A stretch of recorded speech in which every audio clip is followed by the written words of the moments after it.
Nós não somos os nossos pensamentos. Vamos conversar sobre isso hoje? Mas antes, se inscreva no canal e ative o sininho de notificações para receber todo o nosso conteúdo semanal.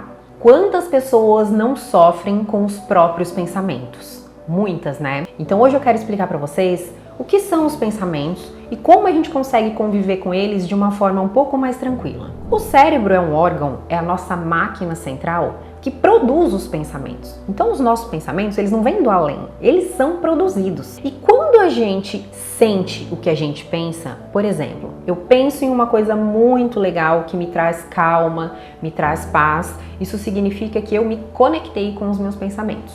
Se eu penso em uma coisa muito ruim, tenho pensamentos catastróficos de medo, excesso de preocupação e começo a sentir essa angústia, também significa que eu me conectei com os meus pensamentos, certo? O que a gente precisa entender é que, como o cérebro é um órgão que produz pensamentos, então isso quer dizer que os pensamentos, eles meio que não nos pertencem se a gente não quiser. Imagine uma outra doença em um outro órgão, por exemplo, uma pneumonia que acontece no pulmão. Nós não somos a pneumonia, muito menos o nosso pulmão. Ele só existe dentro de nós. Então é mais ou menos assim que eu quero que vocês entendam.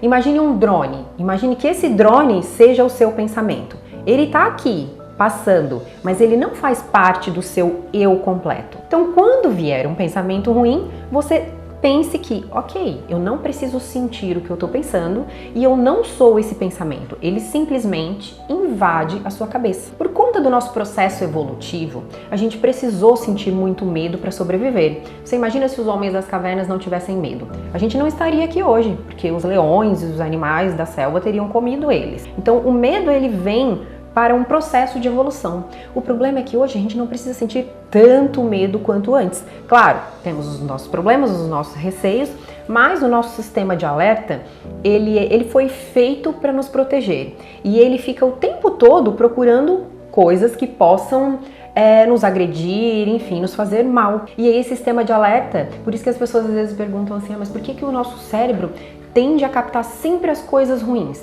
Acontecem várias coisas boas, mas ele foca no ruim. É uma forma de proteção. E vocês entendendo isso racionalmente, fica mais leve.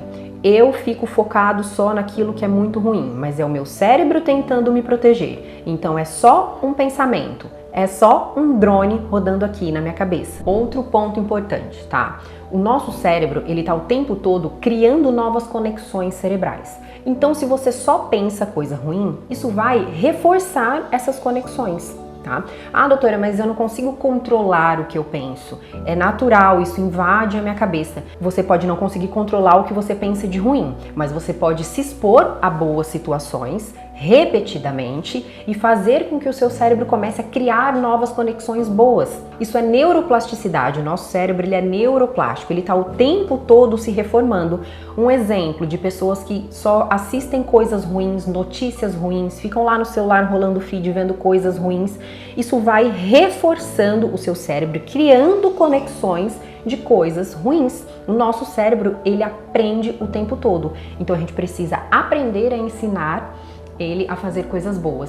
E como que vocês podem fazer isso além de se expor a boas situações? Olhar notícias boas, ver bons filmes, ouvir boas músicas, conviver com pessoas que falem coisas boas e positivas. Então a ambiência conta muito para isso também.